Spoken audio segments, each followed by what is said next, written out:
All right, good morning.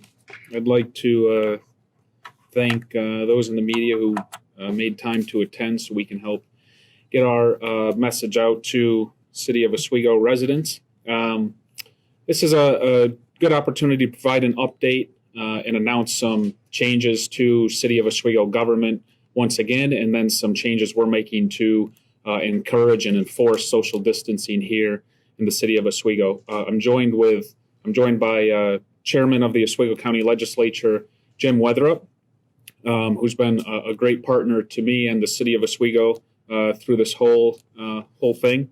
And I just want to make clear, we're seeing a gradual uptick in cases countywide, and the reality is there's more cases, I'm sure, than we know. And as those tests come back, that number will gradually continue to increase.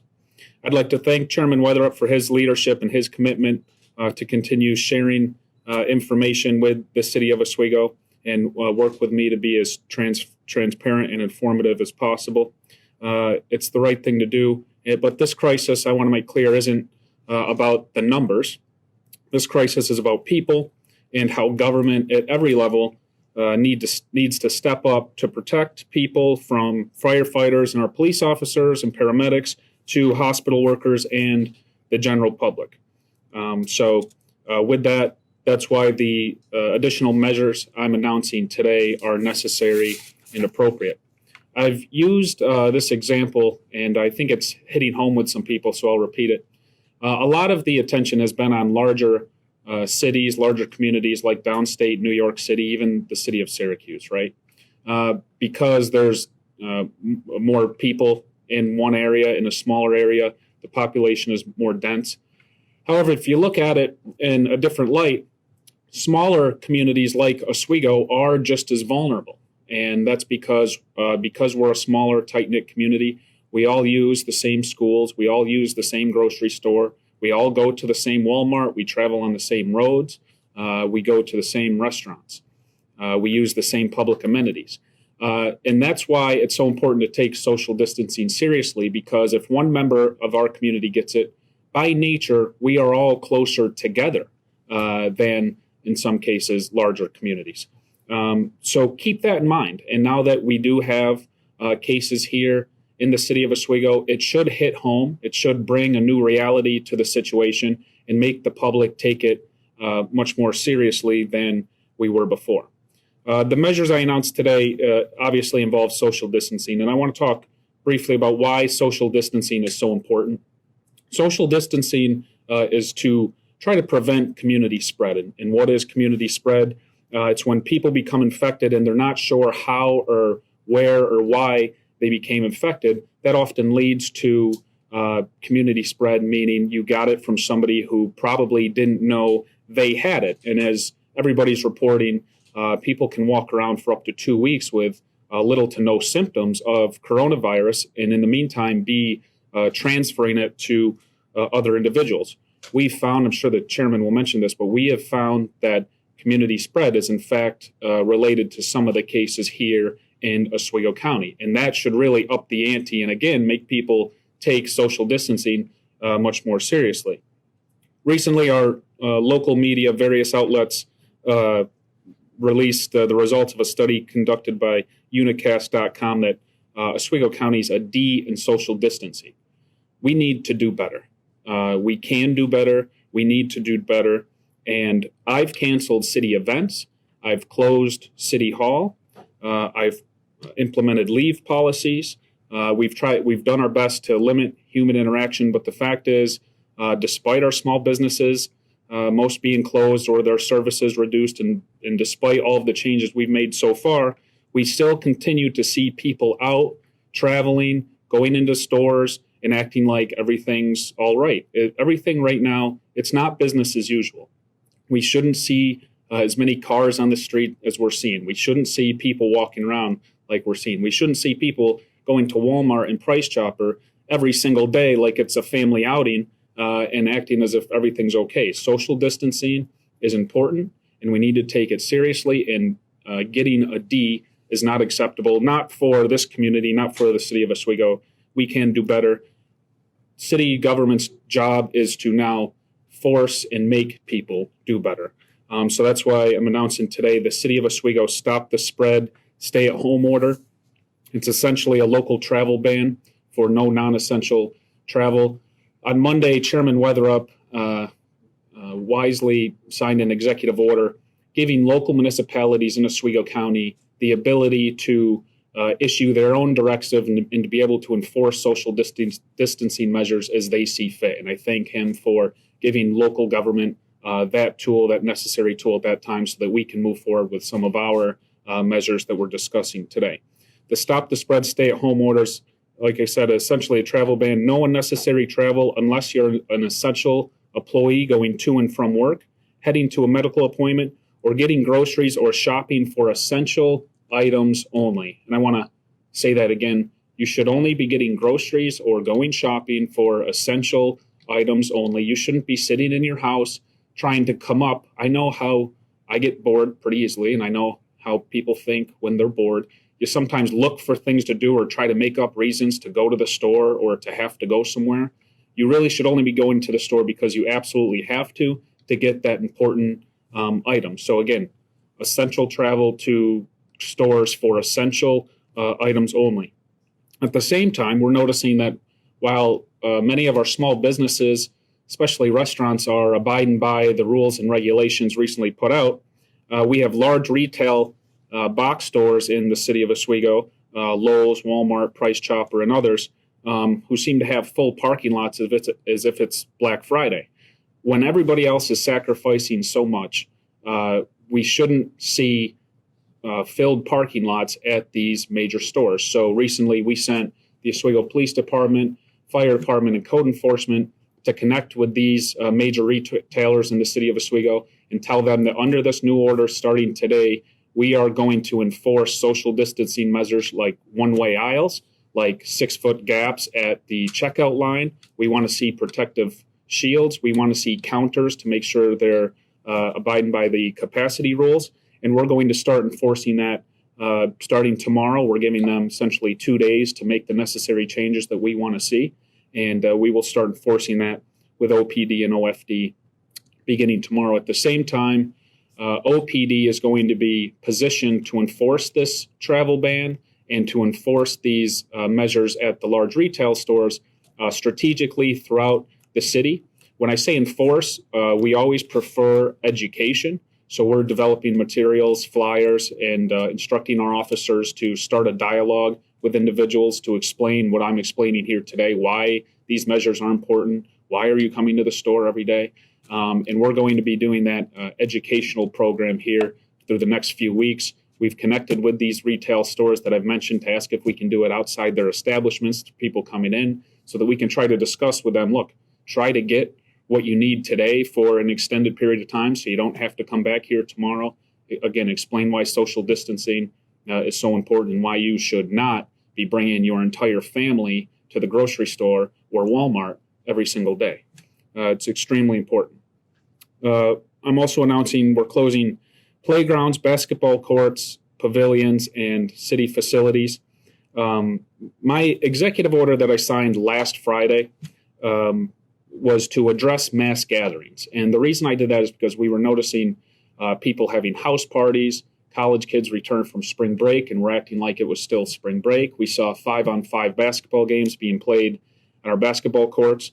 I'm doing my best to not do an outright closure of parks. The reason why I don't want to completely close parks is because I think it's reasonable when you're quarantined or cooped up inside all day that a husband and wife or mother-daughter, mother-son want to go for a walk if the weather's nice. I would still like to have people have that one little slice of normalcy and have, the ability to go for a walk in Brightbeck Park, to walk Harbor Trail, to walk the Riverwalk. So what we've done is we're taking DPW. We are devoting a crew for just sanitizing public benches, railings, walkways.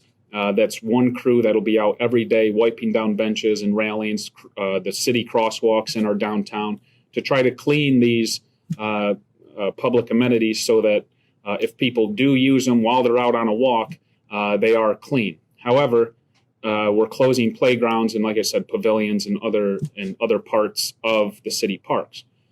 If we continue to see mass gatherings in parks and we continue to see people not properly social distancing while they're out for these walks or sitting on a bench, I'm going to be forced to close the parks outright, and I don't want to do that. We're trying to be thoughtful. We're trying to allow people to still be in our park and walk around, and we've mobilized this DPW crew, which took quite a bit of time and money to do so, but I think it's the right thing to do to give people that 1 ounce of normalcy. So please, if you want to go for a walk, if you want to hang out in the park, practice social distancing measures, do it properly, take it seriously, and then I prepared to try to leave the park open. If we continue to see people on playgrounds and in the basketball courts and walking in groups and hanging out in masses in the parks, I'm just going to have to do an outright closure of the parks, and I really don't want to do that. But we will. I again encourage people, because of my executive order last week, to report mass gatherings, activity in neighborhoods, and please, if you see any non-essential businesses in the city of Oswego operating, I ask you to please contact my office directly, or you can report anonymously to Oswego PD at oswegony.org, or call 315-342-8120. We're relying on the public quite a bit to enforce these measures, but we will respond immediately. Unfortunately, I have to make the decision to close Wright's Landing Marina and International Marina until at least July 13th. Quite frankly, between COVID, between high water levels, and between upcoming construction, it doesn't make sense to open the marina. Also, our marina is home to recreational boaters and charter boats and sailboats. By their own admission, charter boats, sailboats, they bring in people from other areas. I don't think it's responsible to allow them to operate in the city while everybody here locally with storefronts is sacrificing so much, and we're taking such drastic measures to all of a sudden prepare for Wright's Landing to be open in another month and have people come in from everywhere into this community. And even if we reach our peak and start to decline, who knows where these people, the communities they're from, how their curve is acting at any given time. So we're closing the marina and Wright's Landing until July 13th. The boat launch will still be open and will be free to use for everyone, but the marina will remain closed till July 13th. We're also going to close the city pool until at least July 13th. There's no sense on opening that because usually it opens in June. I don't want to put a date in June that we must be open and then have it dictate where we are in our curve. It makes sense to just admit it now and delay the opening so that we can be sure when we're ready to open, we're hopefully past this by the middle of July. The city of Oswego, and this is a disappointing announcement for me because I was proud to get it done. We had the citywide styrofoam ban prepared to take effect on April 22nd. What I don't want to do is put another burden on restaurants when they're going through this time. A lot of these local restaurants have resorted to pickup or delivery only. That involves a lot of to-go containers. And because they're seeing decreases in their revenue and their customers, it doesn't make sense to force the styrofoam ban on them in the middle of everything else. So it was April 22nd. We're going to delay that till September 8th. I'd also like to report that today we're releasing the $250,000 in small loans to the businesses who applied and were awarded. That money will get to them today. City Hall, as you may recall, has been closed except for Wednesdays. Again, people should follow the timeline, and as city government is moving that dial, you should move your own dial in your personal life. We initially started with having City Hall open on Tuesdays and Thursdays. Then we went to just Wednesdays. Now we're closing City Hall completely. Yesterday was Wednesday, and we had people coming in to make payments and to ask questions that could have easily have been asked through email or on the phone. There was no reason for a lot of the folks to come to City Hall, so it makes sense to just close City Hall. If you're looking to make a payment of any kind, you can mail it in or call it in. We can accept credit, debit card over the phone. And city council meetings, of course, are going to remote. We have developed that mechanism now to watch the city committee meeting, which starts on Monday, and city committee and council meetings moving forward. You just go to the city YouTube channel. You can actually watch them live and interact. If you want to interact, you can submit a question or inquiry to me on the city website at oswegony.org, and I will read that out loud as part of the public session in our city council meetings, as I normally would at regular meetings. Just like to recap some resources locally. Visit our emergency website, www.cityofoswegoemergencyassistance.org, or call our City Hall General Helpline. That'll remain open, 315-343-4990, if you need any assistance or direction as it comes to city government. Again, I'd like to thank those who are cooperating in this community. The fact is, and the message today is, we need to do better. And if we don't see immediate compliance and improvement from the public, we will have to continue as a local government to turn that dial so that people aren't out driving around, aren't out looking for something to do and stopping at Walmart. We're turning up the heat on local larger retail stores. Our small business community is doing a great job, and we just need to do social distancing right. I've said it a million times. I think every elected official has said it a million times. It's on the news all day, every day. But I firmly believe that if we practice social distancing properly now, the less time in the long run we will have to do it. So let's hunker down. Let's do it right. Let's get through this. Social distance as much as possible. I know it's inconvenient. It's painful. We were cooped up all winter here in Oswego. The sun is shining and we want to get outside. But let's not go outside. Let's stay in our homes, practice social distancing, do it right, and hopefully we can have a summer to enjoy, and we'll get through this. Lastly, I'd like to again thank Chairman Weatherup for his assistance. He's been a great partner. It's a pleasure working with him. I look forward to working with him and working through this together in the next few weeks, few months, however long it takes.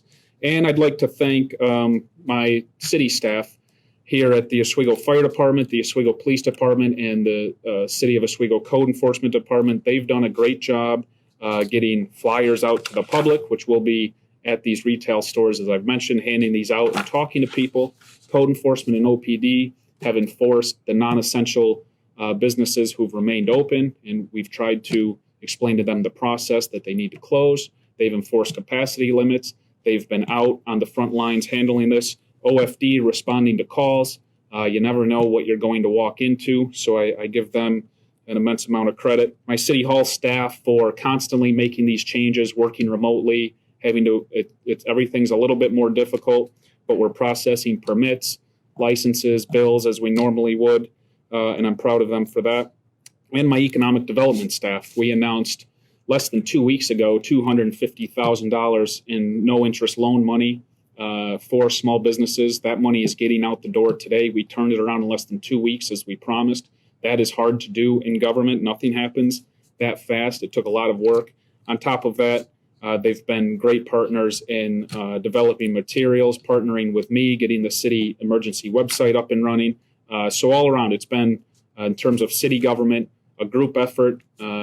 Teamwork has been outstanding. It makes me very proud to be mayor of this community, and everybody's just doing a great job. So with a little more help and assistance with the public, we can get through this. We will get through this, and I look forward to having hopefully a hell of a summer when we do. With that, Chairman Weatherup, again, thank you, and I'd like to introduce you to say a few words if you'd like. Thank you, Mayor. It truly is a great partnership with the mayor and the other electeds around the county. The mayor and I and the mayor of Fulton met the other day just to make sure that all lines of communication were open. Had some very frank dialogues. The information sharing will continue. We hope to make it even better as we go forward. Try to keep this brief. I guess I would say that this virus doesn't know the difference between the town of Oswego, the city of Oswego, or the county of Oswego. So having said that, practice the safe social distancing, as the mayor has pointed out and as everyone has pointed out. Just to touch back on the executive orders that the governor and myself have issued. I know myself, I struggled with it. I think it's the right thing to do, and we did it. We need to enforce this. You can't make it serious enough that we need to distance ourselves. You need to wash your hands, cough in your elbow, and be 6 feet away. That's all I have. Thank you. Thank you, Chairman. With that, I promised the chairman I would get him back on the road because he has quite a busy schedule today by noon, so we can do a few quick questions. And as long as he's on his way by noon, we're in good shape. So questions? The first question would be, to what degree, with all the reporting of businesses being open, to what degree can you enforce non-essential businesses to stay closed? So the first thing we do is we send either code enforcement or the Oswego Police Department over to explain to the business, look, if we don't see the form in your window, then or they've been reported, we go and we respond and we ask them, have you been deemed by New York State a non-essential business? If they say no, we say, well, you shouldn't be open. You need to close immediately. And we seek compliance that way. And we explain, obviously, the reason for this. We try not to deflect, but we say that, this was a statewide order. We're taking enforcement very seriously here locally, and we're asking for your compliance. If they refuse to comply, then we forward their business, which I want to say 99% of the businesses we've shown up who weren't compliant have come into compliance immediately. You always have the 1%. And we forward those businesses on to New York State, and New York State usually makes a call or shows up and enforces it. And if they haven't listened by then, they do then, because there's a fine in place if you don't comply.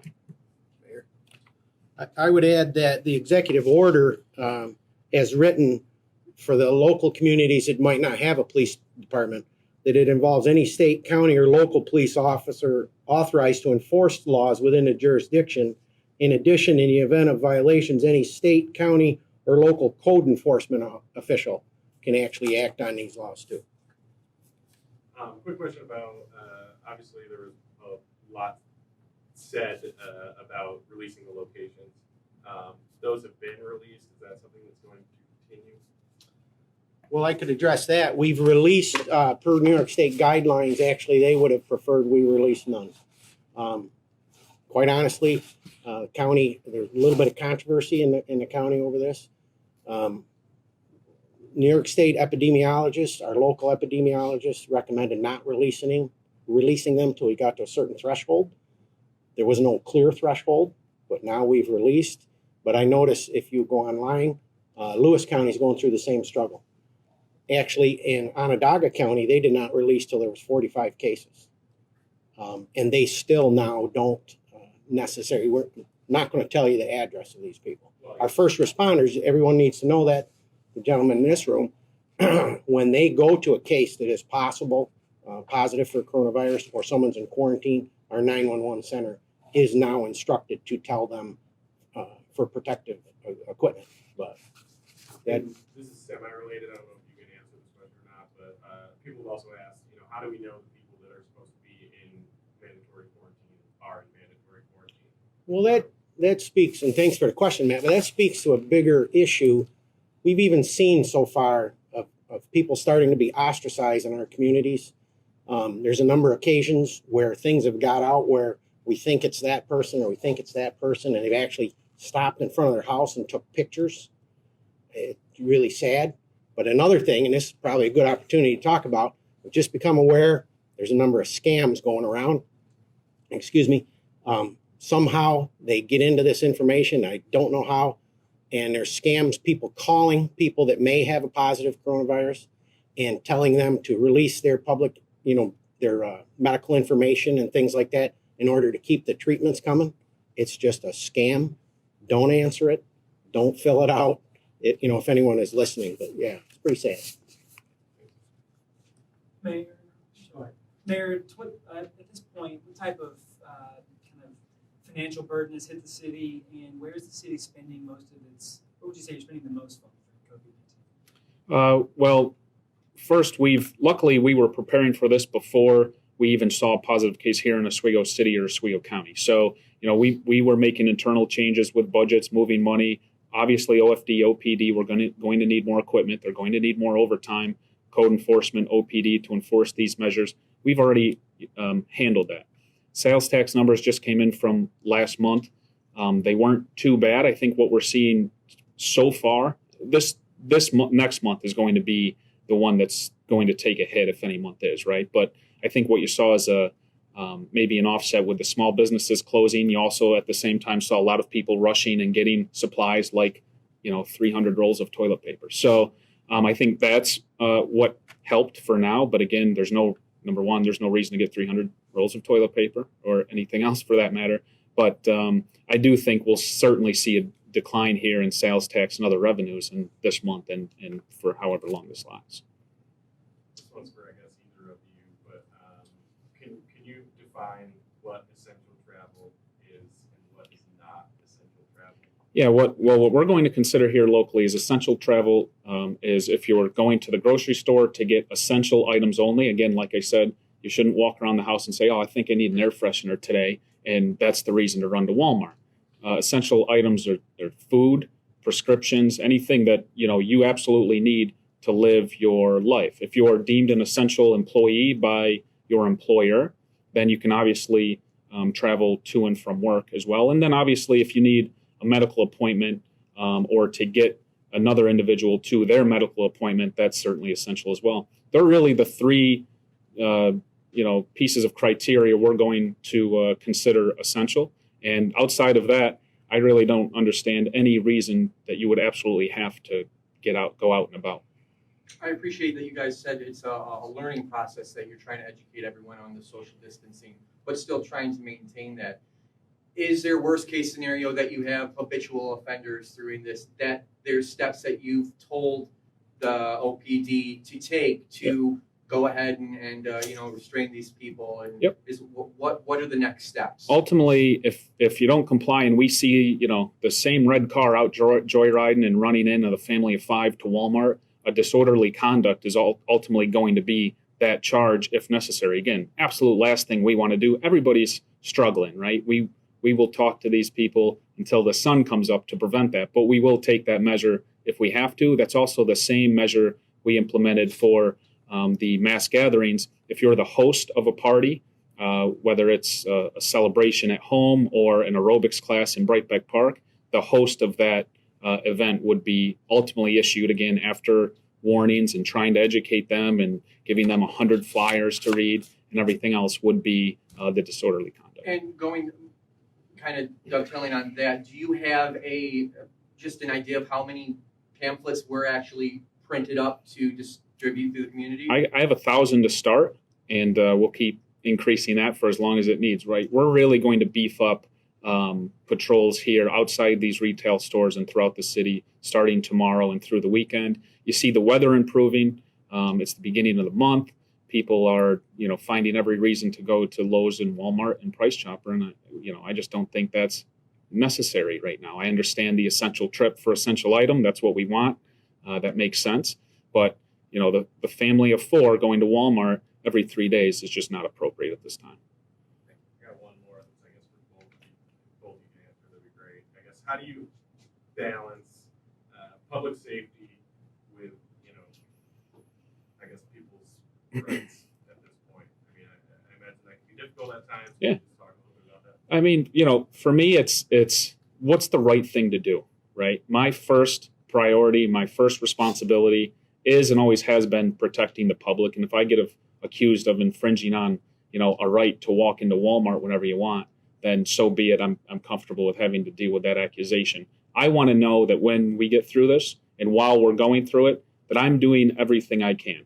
And I don't think it's, irresponsible or radical to ask Walmart, Lowe's, and Price Chopper to put one-way aisles throughout their stores and to make sure there's 6 feet measurements between, when you're in the checkout line.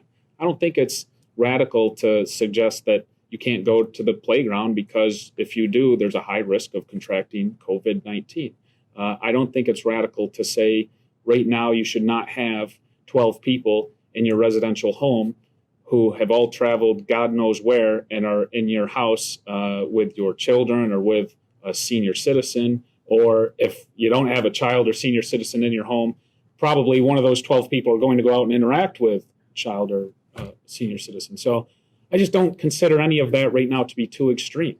And I'm prepared to continue to turn up the dial as we see fit. Again, hopefully people take this travel advisory seriously. They take the closure of city facilities seriously. They understand where we are in this whole thing, and we don't have to put in more measures, but we will if we have to. What is the process for correcting big gatherings of college students, which I know it continues to be a really big problem.